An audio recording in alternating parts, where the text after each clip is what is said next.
Hello all and welcome to another episode of UVCE Chronicles. And today I am Nitin and with me is Naufal and we are going to be interviewing Dr. VK Aatre sir. And VK Aatre sir has been a recipient of Padma Vibhushan and Padma Vibhushan and also one of the most notable alumni of UVCE. Sir, could you please introduce yourself to us? Yes, I graduated in electrical engineering in 1961 and then did my master's in Indian Institute of Science and went abroad to do PhD. I was abroad for nearly 20 years. Then somehow I was convinced by one professor, V. Rajaramana, who was very well known for his nuclear explosion in Pokhran, and convinced me to come back to India. And it so happened I was working with some underwater systems in Canada. So when I came back, I was asked to go to the Naval Research Laboratory in Cochin. And within a couple of years, I became its director and developed what are called sonar systems for ships, submarines, and others. And after spending 10 years, 11 years in Cochin, I was asked to join the Defense Headquarters as the Chief Controller, looking at all the electronic systems, electronic warfare, radars, IR sensors, and all those things. And then in 1999, I took over as the scientific advisor from Dr. Abdul Kalam and stayed as a scientific advisor to Vajpayee government, to George Fernandez, till 2004, at which I retired. From 2004 to 2014, I ran the micro and nano system program for Government of India. And for the last 4-6 years, I don't do anything but give interviews to people like you. So, since our listeners are primarily from UVCE, could you throw some light on your stay in UVCE as an electrical undergrad? See, there were only two colleges in Bangalore, UVCE and BMS. And there was one college in Mysore and one college in Hubli. And those were the colleges. So, when I graduated and decided to do engineering, it was obviously UVCE somewhere. The teaching in UVCE was, according to me, far below average. Very good friends of most of the electrical engineering faculty, but I don't think I would consider any of them to have shaped my career or taught me much. Textbooks were known, notes were given, and we were virtually on our own. The other engineering departments, there were only two others at that stage, mechanical and civil, had much better teachers.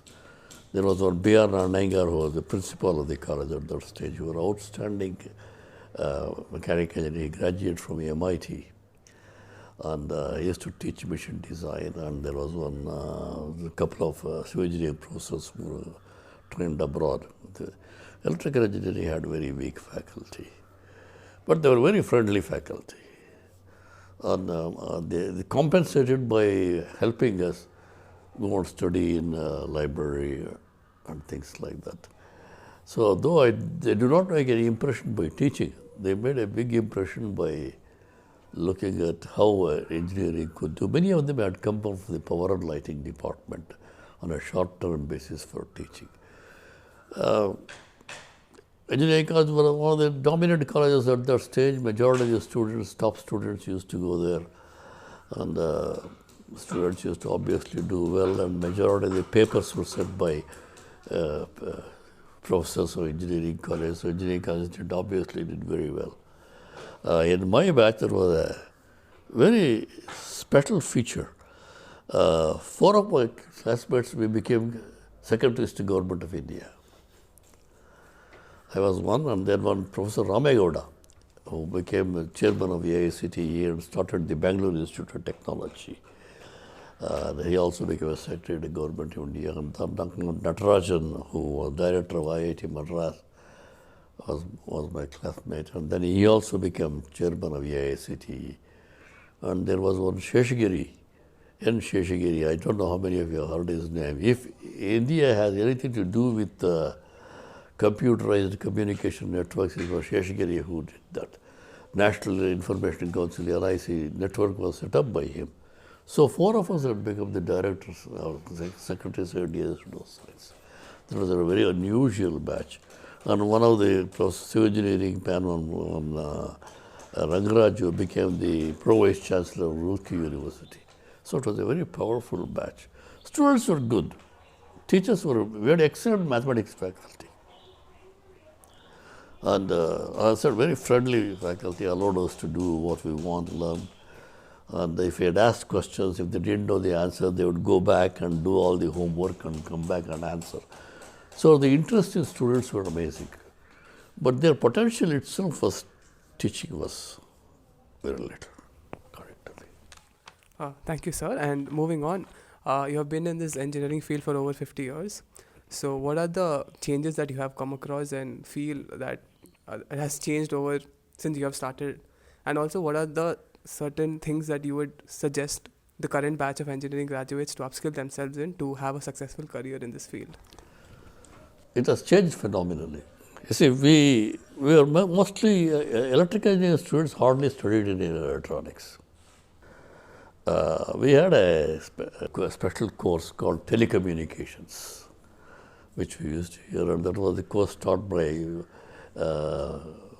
using a book on one Frederick M. Sturman, who was the Dean of Engineering at Stanford University, on radio engineering and electronics. Only in the last class in 1960, we were introduced to something called transistors. So all that time we used to do experiments all with big tubes, tube electronics and so on. So even electronics was not known to us. We were all power transformer designers, transmission line designers, machines, generators, motors, and these kind of power system protection, relays, hydroelectric power stations, how to build hydroelectric power stations and so on, those kind of things. So no electronics was there. So today, there is nothing without electronics. So the change in the last 60 through 63 years, in fact, I often give lectures on the changing face of technology in 50, 60 years has happened. It's absolutely, computers were unheard of. Though computers were introduced in 1945, first computer, there was nothing. So there was no electronics. So the exposure to electronics was only when we left engineering college. So there is a phenomenal difference. And also the other stage, if you looked at the employment opportunities in India, especially in Karnataka, either you join the PWD department with the civil works, electrical engineering department if you are a power system man, and if you want to go to higher studies and other things, there was Indian Institute of Science, and of course there was only one IIT, Kharagpur IIT at that stage. And so there was also limited. So most of them, Bharat Electronics was there, of course. But Bharat Electronics was also looking at power supply system, transformers. We all became transformer designers in some sense, or transmission line designers. So the electronics came much later. Today there is no comparison. Most of the subjects which you people study, I was not even aware of. I never heard of it. As I said, transistors was introduced, and we had never seen a transistor, how a transistor worked. And if you had said MOSFET, I wouldn't have understood what it meant. The lasers, never heard of. Robots were never heard of. So the second half of 20th century had a phenomenal change in electronics, especially microelectronics, chips and others, which changed the whole face of electronics. Today, you don't have to be an electronic engineer to work in electronics. Mechanical engineers work in electronics, civil engineers work in electronics, smart buildings, smart sensors, robotics. For example, if you look at drones, to whom does it belong? Aeronautical engineers or sensor engineers or electronics and computers and control systems. And today you can't do anything without microprocessors, computers, which we were never taught. So what, in my career at least, when I came out and decided to become an electronic engineer, everything was learned outside the structured educational scheme. and I've forgotten everything I learned about transformers and machines and so on. So I learned everything I knew on electronics. And something like Milman Halkias' book became our Bible to learn electronics. So there is no comparison. What does future hold? I'm not sure. I'm not sure you can project technology. Technology is so fast changing. But for certain, it's going to be dominated by computer systems, AI in different formats. You can, whatever you want to call artificial intelligence and data processing and so on, and robotics, micro sensors, sensors of all kinds for everything. Look at IoT. It's purely central sensor based. And look at the cell phones which we are holding.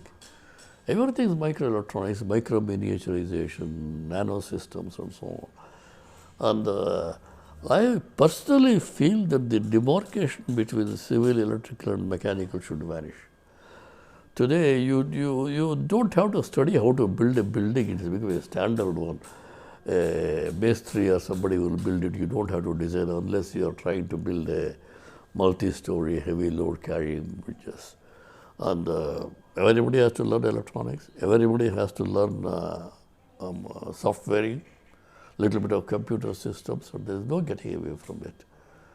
And if you look at aerospace or communication today, it's a mix of different kinds of engineering together. Technology is multidimensional.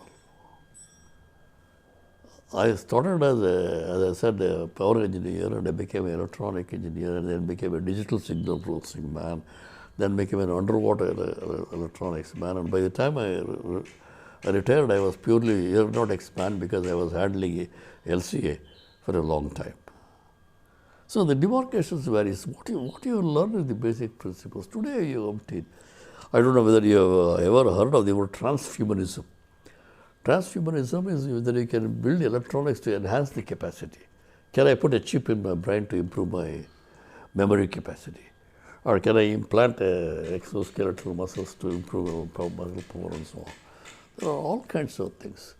And the impact of engineering in the medical field is amazing. Today, you enter a hospital, there are so many gadgets which are all electronic based, and hospitals hire electronic engineers and bioelectronics people. So there is no comparison of what I learned in 1960 and what is now in 2022. In 65 years, the whole face has unbelievably, unimaginably changed. Sir, we were discussing on the way, and we all wanted to know how it felt to succeed Dr. APJ Abdul Kalam as the chief of DRDO. What was so special? I didn't find anything special. I was the director of a naval laboratory in Cochin. Kalam was the director of a missile laboratory in Hyderabad. So both of us were laboratory. I was developing, he was driving missile. He was senior to me, he became SC, and I followed him. There was nothing like anything special. And I had worked under Professor Raja Ramanna and then one Dr. V.S. Arunachalam, who was the man who started the LCA project. So I didn't find anything spectacular till he became the president. Kalam becoming the president was something which was unusual. Generally, you don't expect an engineer to become a president. Somehow I was lucky he was at the right space. So working with Kalam was lucky with any other scientist. I didn't find anything greater difference. We were colleagues for 25 years. I was a second in command when he was the SA to RM, and I took over from him. So, Sir, we as students don't have a clear idea on what your role was as the advisor to the defense minister, especially during Vajpayee's government. So could you explain it to us what was your role and how you helped the government in that? in those days, unlike today, the so-called scientific advisor to defense minister wore multiple hats. He was the head of DRDO, which had 51 laboratories. He was also the secretary of the Government of India for Defense Research and Development. So he had all the powers of IAS officers. The third one was scientific advisor to the defense minister. I will tell you about that. The fourth was as the head of the DRDO. I was also the director general of ADA, which developed Aeronautical Development Agency, which developed LCA. As scientific advisor to Defense Minister, your job was to evaluate systems for use by services. Not only systems produced by DRDO, but systems we were going to import. You had a technical evaluation. For example, if you want to import certain IR sensors, which for example this did, we sent a team to evaluate how good are they, how manufacturable are they, how adaptable they are. So there are two distinct roles. One, to look at all the 51 laboratories and mentor them and guide them. Second thing is to advise the services and defense minister on the technologies that are available for defense equipment. The third is make policies, look at the budgeting and other things as secretaries do. And as the fourth, the DG ADA, looking at how LCA could be inducted as soon as possible. So there were distinctive roles for the. Now at present they are all separated, all these functions. During my Kalam's time and my time, all these roles were put into one of them. And so for all the 5 years of Vajpayee's government, and when George Fernandez was the defense minister, I was a scientific advisor. So during your stay, during your tenure in DRDO, what are some of the key achievements and contributions that you're really proud of? You see, as I said, when I came back to Naval Research Laboratory, building sonar. Sonars is a slightly outmoded, rather a difficult concept to most of them. It's like a radar. Radar, is the one which you see in all airports and everything.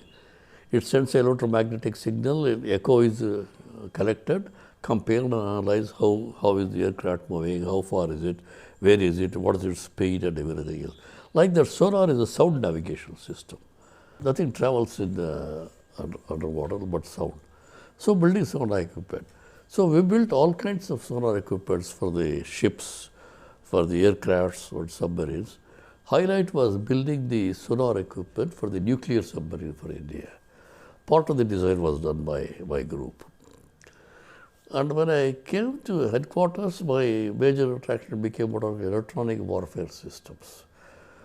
What is electronic warfare systems is whether you can use the electromagnetic spectrum.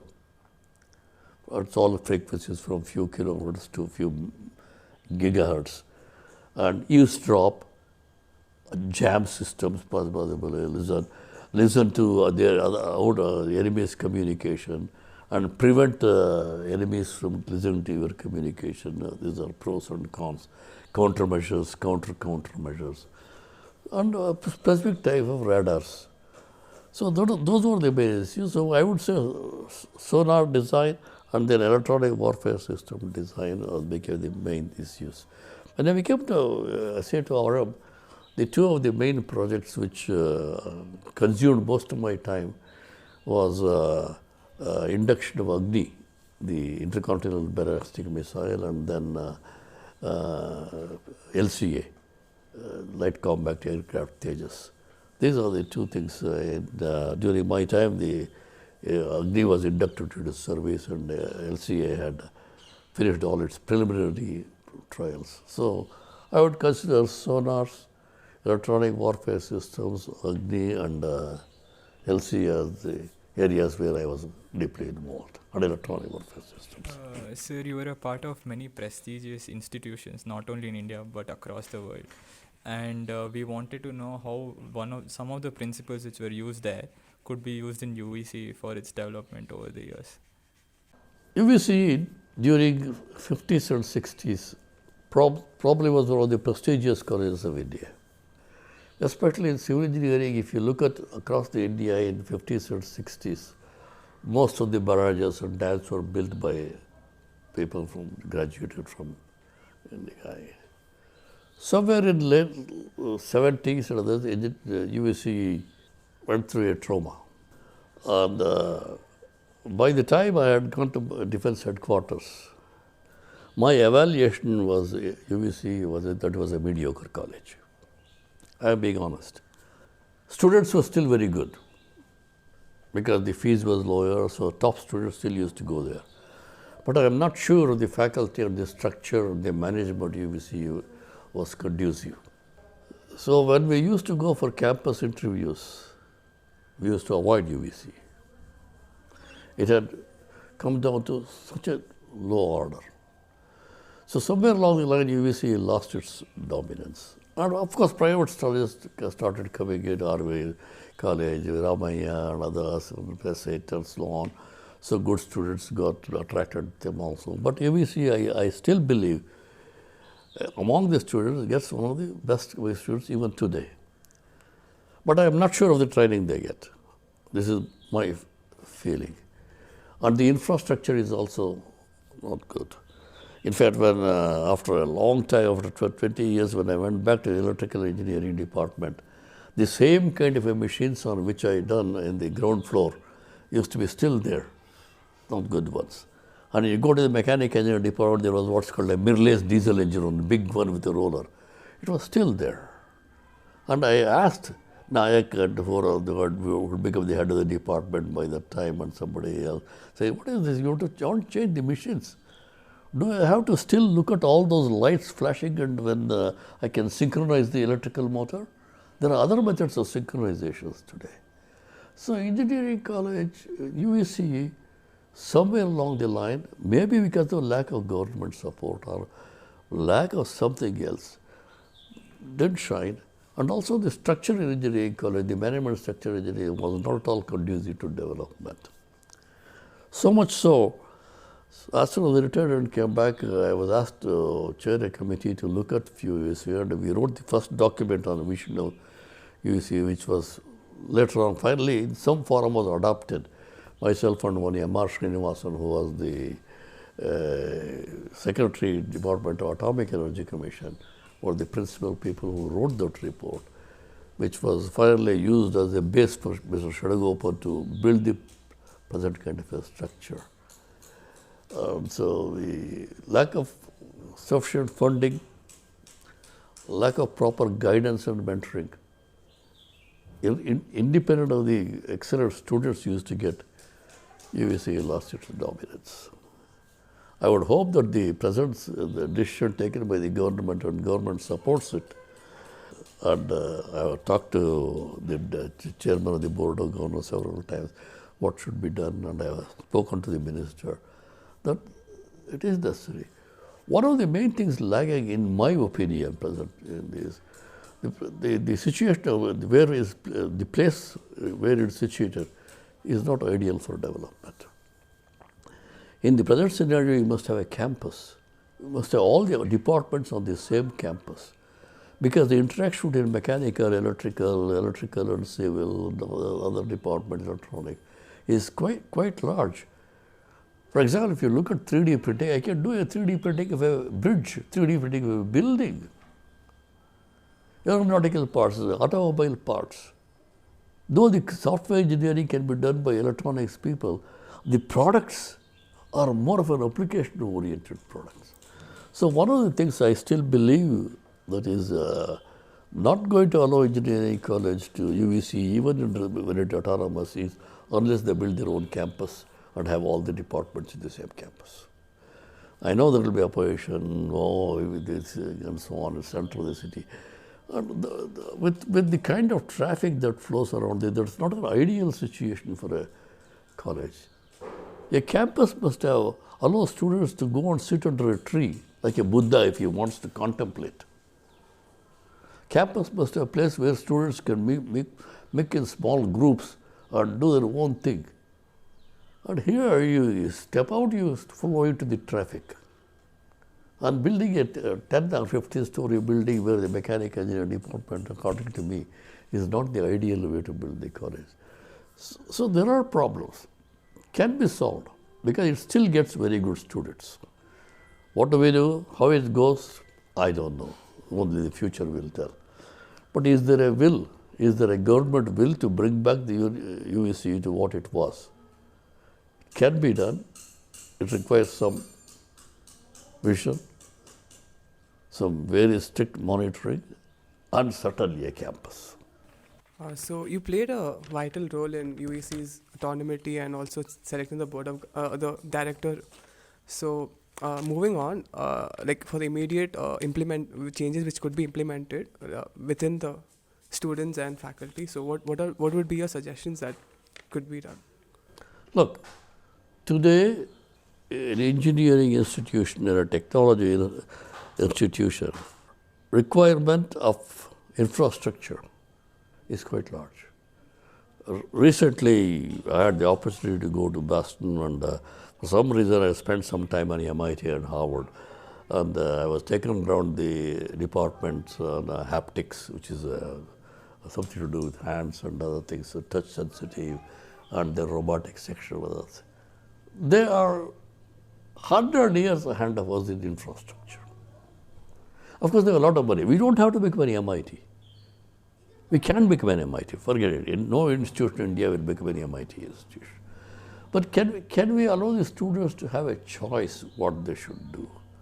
Why should an electrical engineer not take a course from some other department and mix and match and do in other departments? First thing, the infrastructure has to be built. So how is it going to be funded?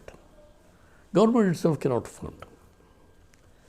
I am sure the engineering college UVCE alumni are spread all over the world.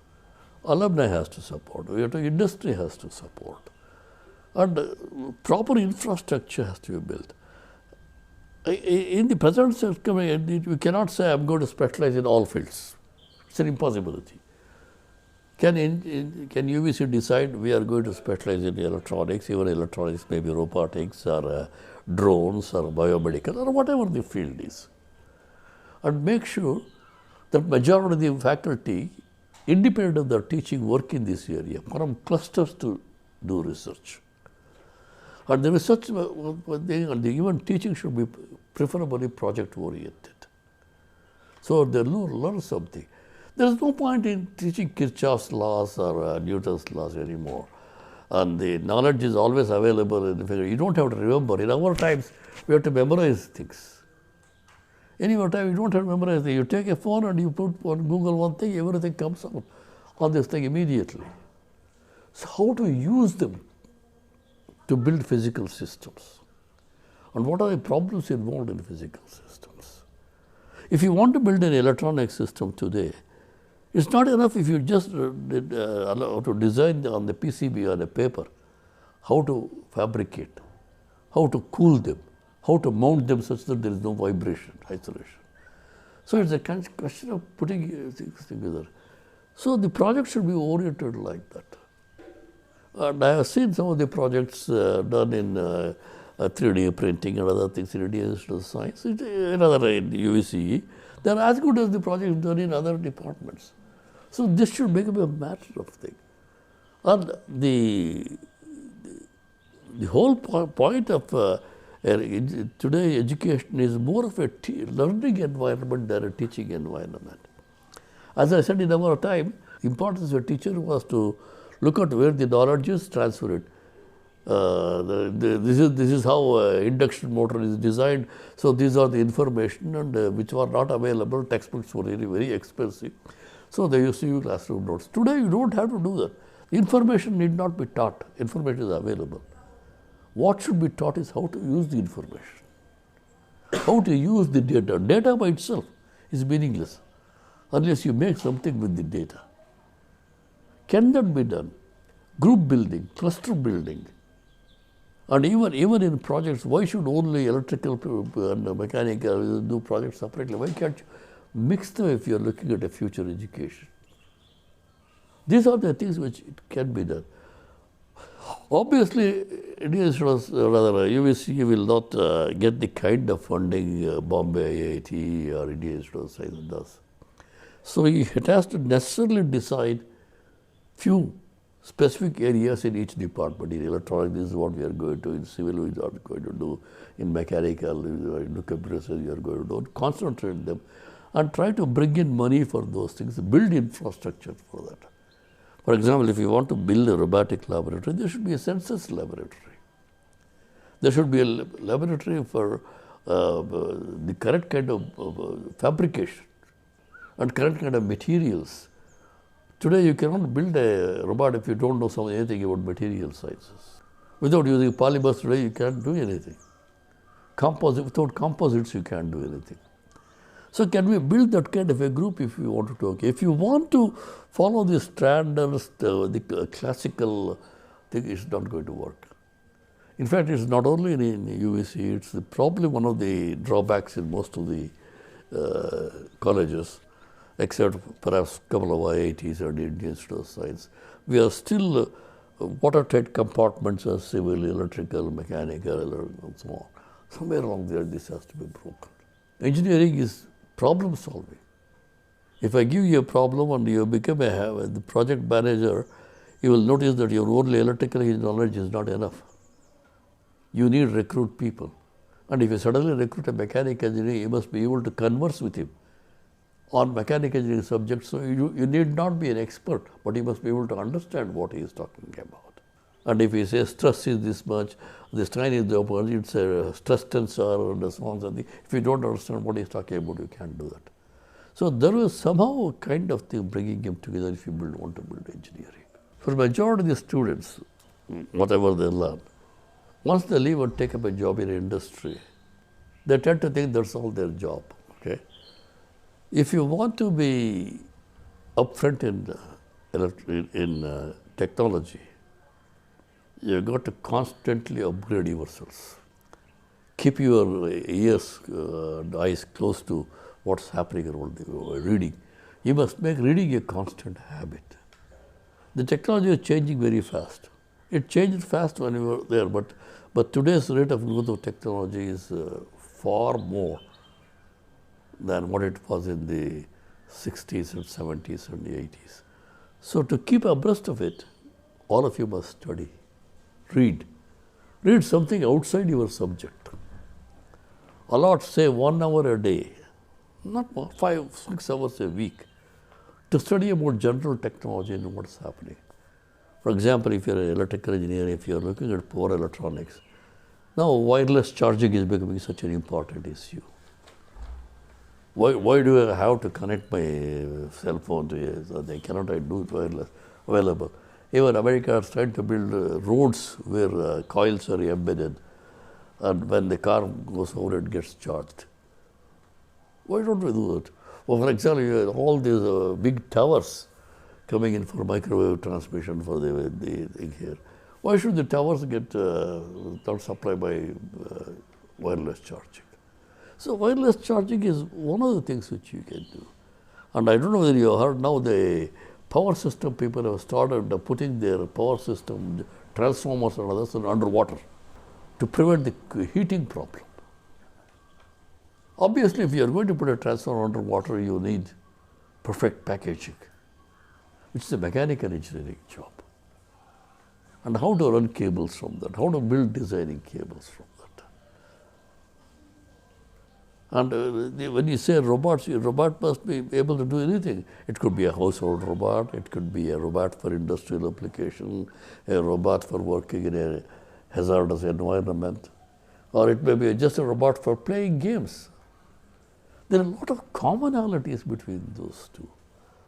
So to all these things keep abreast, you must study. Allot certain amount of time in your to go to look at this. Technology is going to change very fast. And today the opportunities are plenty. The only thing is that the amount of information you have to learn today is probably hundreds of times more than what I had to learn. Because both the vertical spread and the horizontal spread of technology has been so vast. Coping with this. On the other hand, as I said, you don't have to remember everything. You must know where to find them. If you can Google, you get most of the information. And then put them together to suit your purpose. That is what you have to learn.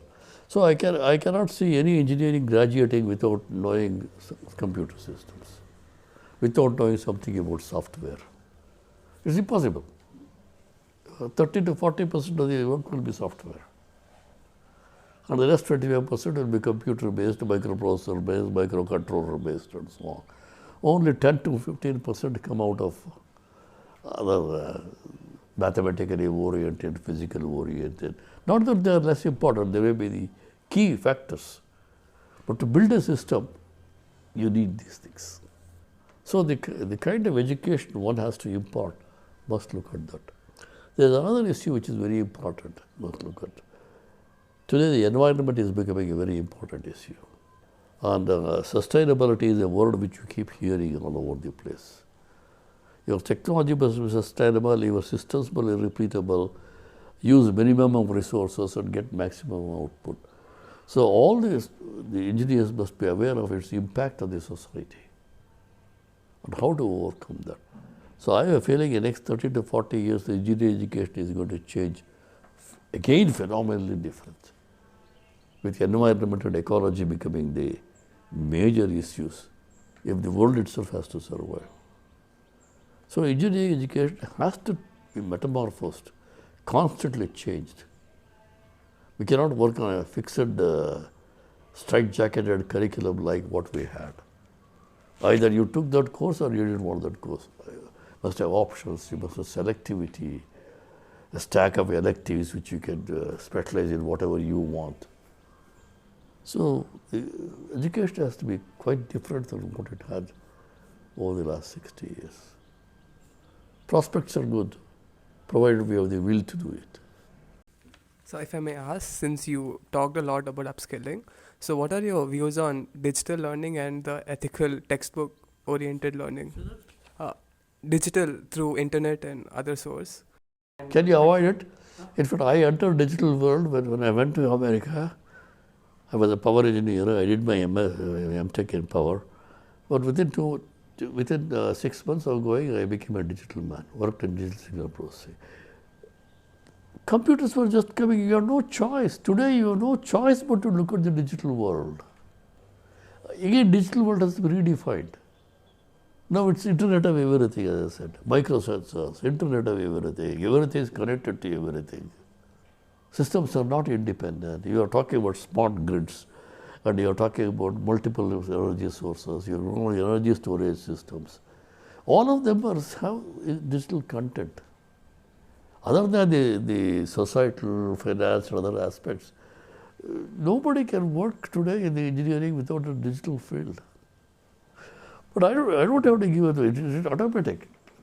Today, look, today a youngster takes out a 6-year or 8-year-old boy will operate the cell phone like as if he's a pro. So it changes. Whereas I still struggle with the phone because I have never been educated digitally, not thinking digitally. I was thinking analog and converting it to digital. Whereas you must think digitally and if necessary convert it to analog. That's the difference. Yeah, so my final question would be, since you have been in the electronics field recently, so do you feel that in India as a country would see a really good progress in manufacturing semiconductors and other in-house production, basically? Next week I am going to give a major talk on the semiconductor somewhere else. Look, the point is, India has a huge amount of talent. Any Indian student who goes abroad shines. I have never heard of an Indian student failing in America. And you go to Silicon Valley, 50% is owned by Indians. You go to any American university, huge amount of Indian population, Indian students are the ones who are involved in R&D. You go to any organizations like NASA or other things, 30 to 40% are Indians. Indians are all over the place. The talent among Indians is phenomenal. India has been unable to use all their talents well. The first intent of any student graduating in engineering and science in India is to see how we can go abroad. What does it implicate? That there are no Indian institutions? There are. But the opportunities for everybody to do PhD in IITs are less, so you go abroad to do PhDs. So India has been unable to utilize all its talent. All the world, the multinationals are having research centers in India. In Bangalore itself, there are umpteen research centers. GE has the largest research center in the world in Bangalore. Why? Because the talent is available here. But the research they do is for America, not for India. So India has been unable to properly utilize all its things. But the talent is so thick in India. Even a student comes from very ordinary engineering, right? The top students from coming any engineering college, perhaps is as good as a student coming out of IITs. They may be marginally better. Theoretically, they may be better. But as engineers, the top students coming to all our engineering classes, according to me, are equally capable of doing things. So we must harness that. Provide opportunities. Our industries should look at that. I have a feeling it's going to be done. In the next 10 to 15 years, India is going to change phenomenally. You guys, by the time you become in your mid-career, you will see a phenomenal difference in Indian technological scenario. Whereas, as I said, in our case, there were no opportunities. Today, opportunities are plenty. And also today, globally, all the barriers we had are all broken. You can be working in California, come back every 3 months, do a project in Kolar. You know what I mean? Right. So there is no necessity of you being stationed in a particular project, a place to do a project somewhere else. You can be 10,000 kilometers away. You can still do a project here. That facility was not available for us. Today, it's the interconnected world. The geographic concentration is unnecessary. It's not a requirement. So you can have one of your projects sitting in California, the other sitting in somewhere in Germany, and you may be sitting here, and your workers may be housed somewhere else. And with the tap of few buttons, you are all conversing with each other, connecting with each other, and give instructions and so on. Occasionally, you may have to visit the manufacturing site, but it's not necessary to be you to be present 24 hours by 24 by 7 in an environment. So situation is different. This is where digital things becomes important enough. Today communicate, this afternoon I have a meeting for IEEE meeting from IEEE headquarters at 7 o'clock in Vienna, so worldwide is connected. And out of the 50 people, I don't think no more than 10 are in India, few are in China, Japan, other things, so you all mix together. So you go to Google, they are running, and say that's a web, and do it, and exchange information. So the interconnected world is necessary to be used, and we must exploit that. As I said, you can sit here and do work somewhere else. Whereas in our case, it was not there. You had to be physically present there. So you don't have to travel, really. Especially software people, a lot of people work from home. Is it as efficient? Perhaps not. But look at other logistic problems you solve. So we must exploit that. So before we wrap up, do you have any final piece of advice for our listeners? No, good luck, do well. But you must decide what is that you want to achieve. Or it has to be separate from just taking money. Anyway, you earn enough money. Your goal should be something different. So you must have a goal. What is that you want to do? If you say, I just want to be a production engineer, I don't care, I'm not interested in technology, okay, fine. You decide what you want to do. And then whatever you do, you must have passion to do that. And put in enough efforts. I don't mean you work 24 hours a day. But if you are going to become a robotic engineer, you must look at what are the things you have to learn and look at that, work with passion. And work with integrity. And also you must decide, you will do your best always. You see, in a group working, it's something very easy. My system is working, his system is not working. So you cannot point out fingers at others. You must do your best. As long as you do your best, you don't have to worry. Engineering is a collective effort. So sometimes it doesn't mix well, gel well. Open to criticism, open to suggestions, learning. If you are very junior, gives an idea which you think is good, don't go on a spree of I am the boss, my law has to be heard. To the junior. Because the next generation would have learned something newer and more than you have learned. So be open and forget the ego part. Getting rid of ego is not a very easy thing. It's very difficult. So these are some of the things. Be open, but have a goal. This is what I want to achieve. Everybody cannot have Nobel Prize, but nothing prevents you saying, I'm going to work with something more and more advanced or something more important. And be aware of the technology and the impact on the society. Must be very clear about that. Thank you for your time and wise words that you shared with our listeners today. So these are your hosts, Nitin and Naufal, signing off. Thank you and have a great day.